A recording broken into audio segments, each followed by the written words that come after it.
30 मार्च 2021 को बीबीसी ने स्थानीय स्विस मीडिया के हवाले से ये जानकारी दी कि स्विट्ज़रलैंड की महिला आर्मी को अब से महिलाओं के अंडरवेयर दिए जाएंगे। वर्तमान व्यवस्था में महिला सैनिकों को पहनने के लिए पुरुषों के अंडरवेयर मिलते हैं। स्विस आर्मी में महिला सैनिकों को पुरुषों के अंडरवेयर क्यों पहनने पड़ते हैं, यह जानने के लिए वीडियो को अंत तक देखें। नमस्कार दर्शकों, द गर्ल्स थिंग में आप सभी का स्वागत है। इस वीडियो में हम जानेंगे महिलाओं के अंडरवेयर के इतिहास के बारे में। अंडरवेयर, कच्छा, जांघिया, निक्कर, पैंटी, इसे हम कई नामों से जानते हैं, पर महिलाओं ने अंडरवेयर कब और कैसे पहनना शुरू किया और समय के साथ कैसे महिलाओं के अंडरवेयर में बदलाव आता गया, ये सब हम इस वीडियो में जानेंगे। प्राचीन दुनिया में बहुत कम महिलाओं ने वह पहना था जिसे हम आज जांघिया या अंडरवेयर कहते हैं। पुरुष अक्सर समर्थन के लिए विभिन्न प्रकार के लंगोटी पहनते थे, लेकिन अधिकांश संस्कृतियों में महिलाएं केवल नर्म कपड़े अपने शरीर पर लपेटा करती थीं। प्राचीन काल में निचले वर्गों के लिए अंडरगारमेंट्स बाहरी कपड़ों के रूप में देखा जाता था। चलिए जान लेते हैं कुछ ऐसे देशों के बारे में जहां की औरतों का अंडरवेयर पहनने का इतिहास मिलता है। ग्रीक इतिहासकार इस बात को मानने से इनकार करते हैं कि ग्रीक की महिला नियमित रूप से किसी भी प्रकार का अंडरवेयर पहनती थी, लेकिन मियोन समाज में लगभग 4वीं ईसा पूर्व, जो यूनानियों से पहले ग्रीक प्रायद्वीप पर फला फूला, कलाबाजों को विभिन्न चित्रों और मोज़ाइक में एक प्रकार की लंगोटी, एक पेरिजोमा पहने हुए चित्रित किया गया है। इन चित्रों में पुरुष महिला दोनों को बैलों पर फ्लिप करते हुए पेरिजोमा पहने हुए दिखाया गया है, लेकिन कुछ स्रोतों में संकेत मिलता है कि पेरिजोमा केवल पुरुष द्वारा पहना जाता था।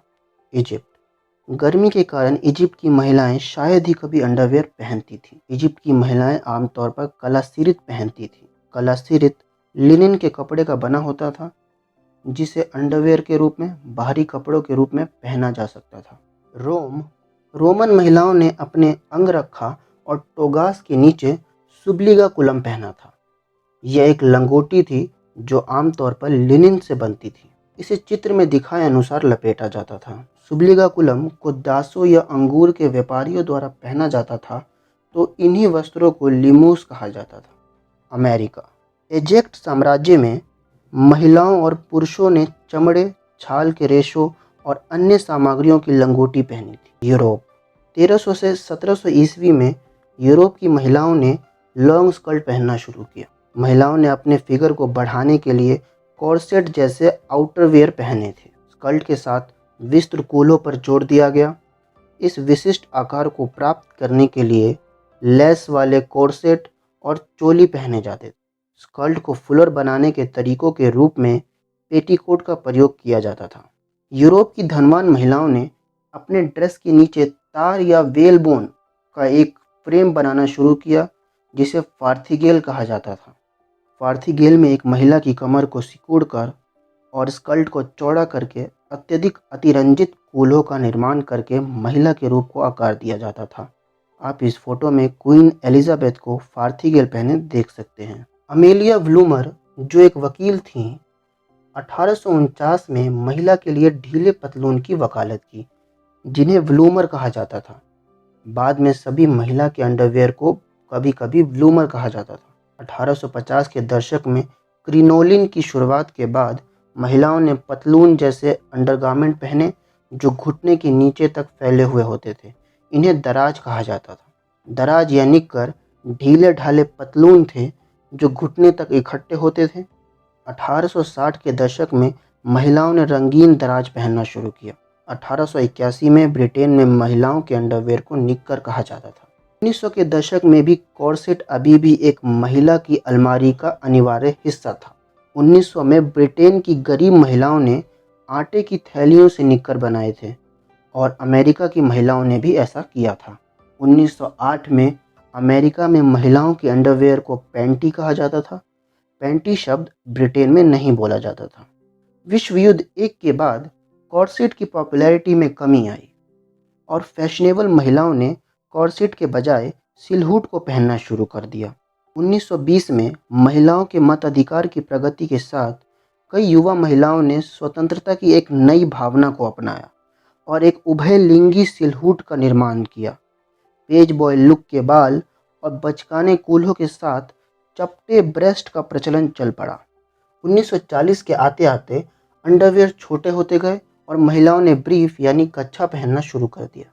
1943 में विश्व युद्ध 2 के दौरान सैन डियागो में महिलाएं युद्धकालीन कारखानों में चोट को रोकने के लिए सुरक्षा अंडरवियर का प्रदर्शन करती हैं। 1949 में गार्टरूड मॉर्न ने फ्रीली पैंटी पहनकर टेनिस खेला था।